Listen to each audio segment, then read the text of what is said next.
ماہ شعبان کی آمد ہے۔ یہ مہینہ جو شعبان کا عنقریب طلوع ہونے والا ہے، اس مہینے کو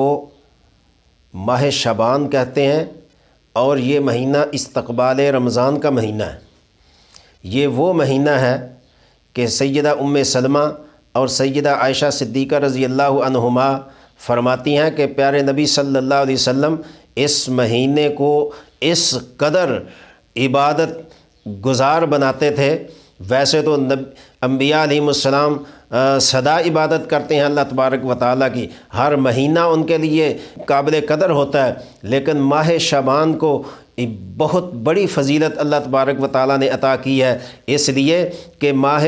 شعبان جو ہے اس کے متصل بعد ماہ رمضان کی آمد ہے۔ تو مسلمانوں کو چاہیے جب ماہ شعبان کا چاند نظر آ جائے تو ماہ رمضان کی تیاری شروع کر دینی چاہیے۔ اس لیے پیارے نبی صلی اللہ علیہ وسلم نے فرمایا ماہ شعبان میرا مہینہ ہے، اور امت کی بخشش کا مہینہ ماہ رمضان آ رہا ہے جو ماہ شعبان کے متصل بعد ہے۔ تو اس لیے امہات المومنین فرماتی ہیں ماہ شعبان میں نبی اکرم صلی اللہ علیہ وسلم اس قدر روزے رکھتے تھے، تو ہم سمجھتے تھے کہ یہ آپ صلی اللہ علیہ وسلم اس مہینے میں کوئی روزہ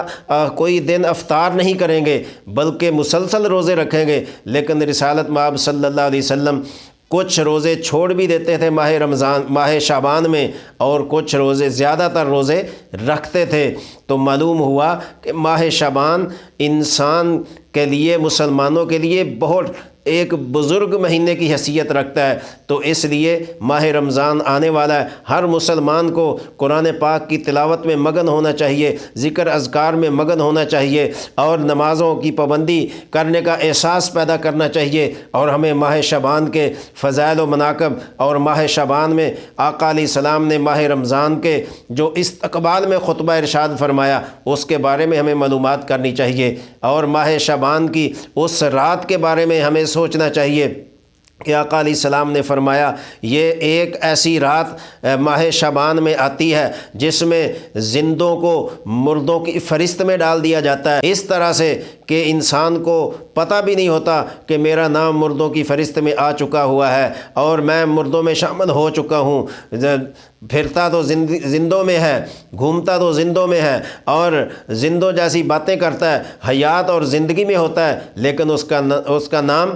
اس مردوں کی فہرست میں آ چکا ہوتا ہے، اللہ کا حکم، اس کی اجل کا حکم مل چکا ہوتا ہے۔ تو اس لیے ماہ شعبان کی ہمیں قدر کرنی چاہیے، اور اس رات جو رات ماہ شعبان کی 15ویں رات ہے، اس رات میں بخشش بھی بہت سارے لوگوں کی ہوتی ہے، لیکن یاد رکھیں کچھ لوگوں کی بخشش اس مہینے کی اس رات میں بھی نہیں ہوتی۔ نافرمان جو ہوگا والدین کا، اس کی بخشش شب برات کی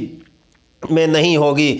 اور جو عادی شرابی ہوگا اس کی بخشش نہیں ہوگی، کینہ پرور ہوگا اس کی بخشش نہیں ہوگی۔ اسی طرح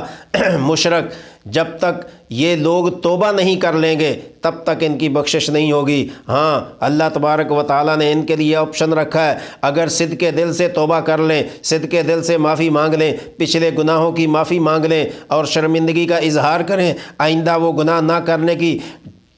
گویا کہ اللہ تبارک و تعالیٰ سے معافی مانگیں، تو یہ گناہ بھی ان کے معاف ہو سکتے ہیں۔ اس لیے کہ نزع کے وقت سے پہلے اللہ نے معافی کا دروازہ کھلا رکھا ہے۔ اللہ تعالیٰ ہمیں ماہ شعبان کی اور ماہ شعبان کے بعد ماہ رمضان کی قدر و منزلت کی توفیق دے۔